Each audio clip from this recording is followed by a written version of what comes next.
There aren't many things tougher than climbing Mount Everest, and that's because it's not only the world's tallest mountain, it's also one of the most dangerous.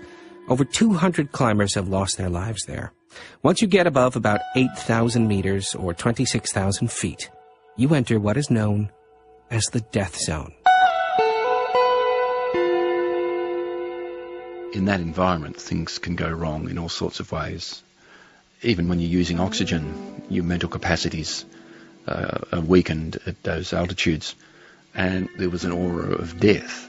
And I've never really encountered that. I've been on mountains where people have died, but there was nothing like this. That's Lincon Hall. He first attempted to climb Mount Everest in the mid-1980s. The route was new and dangerous, but he and his team attempted it without oxygen. It was too rough, so he turned back just a couple of hundred meters from the summit. Other members of the team did summit, but they lost some of their fingers. 20 years later, in 2006, he tried again. This time he made it, and he loved it. But disaster struck on the way down. Fluid built up in Lincoln's skull and put pressure on his brain and spinal cord. I went crazy. I went delirious. I remember descending the first part of the abseil, and the next thing I knew I was in Queensland, which is obviously a long way from Everest. At 8,700 meters, you were hallucinating. You were in Queensland, Australia. Yes. I suddenly realised I had to go down. I went down too quickly, and I got a huge fright. Suddenly, there was a big sort of dose of adrenaline, and I felt really frightened, and I just didn't want to be there. But that was okay, because in the next instance, I wasn't there. Where I was actually 10 metres behind me and 2 metres higher up, and I could see the distinctive back of my down suit that I was wearing. You couldn't see that view. You'd have to be out there on a big crane or something. So you were having an out-of-body experience? Yes, I was, yes. And then everything just sort of went quiet. But I could still see the mountains in the beautiful sort of sun, the soft colours of the snow in the sun, sort of orange going into pink. And normally when you see that in the mountain, you get really worried because you just want to get out of there because you're going to be out there at night, and that's a very dangerous place to be. And you still had two Sherpas with you, though, right?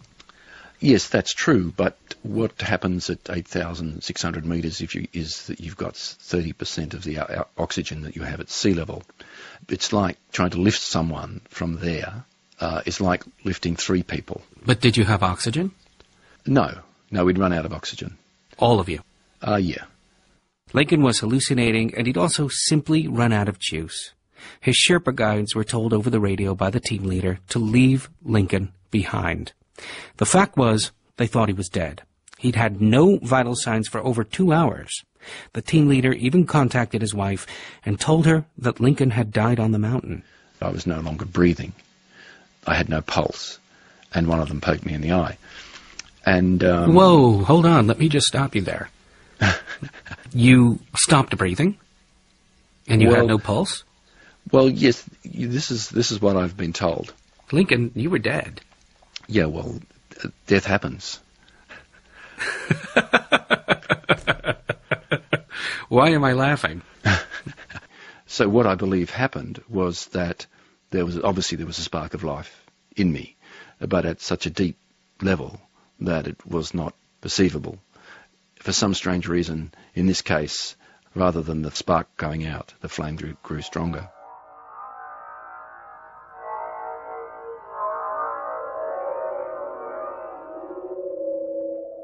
Well, what was your first thought when you realized that you had been left for dead?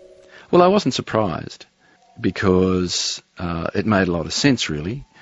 I thought I'd actually had 3 nights out, not one night, because I remember waking up in 3 different mornings, but obviously it was the same day, but I was taking it as 3 different days, 3 different awakenings. You didn't feel abandoned at all? No, I didn't. But you see, the thing is, you have to remember how I also had learnt many years ago that never giving up is always the best option in the mountains, because you've got nothing else to do, and you might be lucky and get down. So that was the attitude I had. What got you through the night? Because you had no oxygen. It obviously gets a lot colder up there. How did you survive the night? Well, what happened in the middle of the night there somewhere, these hallucinations gave way to actually the real thing. when I came to, I was sitting cross-legged. My fingers were frozen. No one else was around. I realised that this was where Lincon Hall was going to die. And then directly after that thought was the thought that I could not die. I could not let myself die.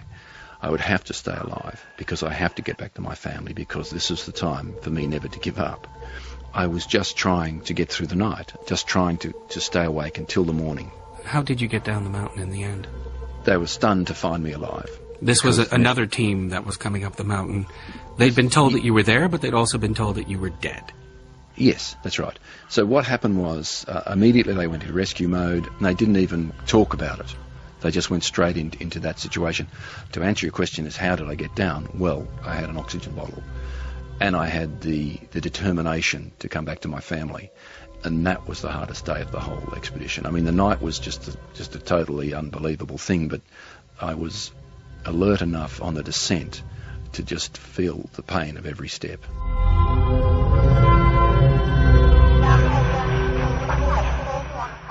When I got off the mountain, the lead Sherpa of our expedition said that everybody goes crazy up there. It's just a matter of how crazy they go. And that's because of the shortage of oxygen and the dehydration and just the whole horror of the whole thing. Have there been any physical effects as a result of your experience? Yeah, I've lost a whole toe to frostbite. My fingers are half as long as they used to be. There was a bit of brain damage there, but it's something I can manage. I guess the whole recovery has taken probably over 2 years.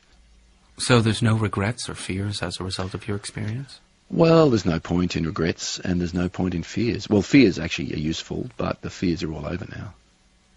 Was it worth it? Yes, it was worth it. The summit itself was great, but it's the love and the insight and the wonderful nature of humanity when it's on a good run. And that's what this whole journey has been. People who've helped and have shown me what a great world it can be. Would you do it again? No, I wouldn't go there, and I wouldn't put my family through it again either. Once is enough. Once is more than enough.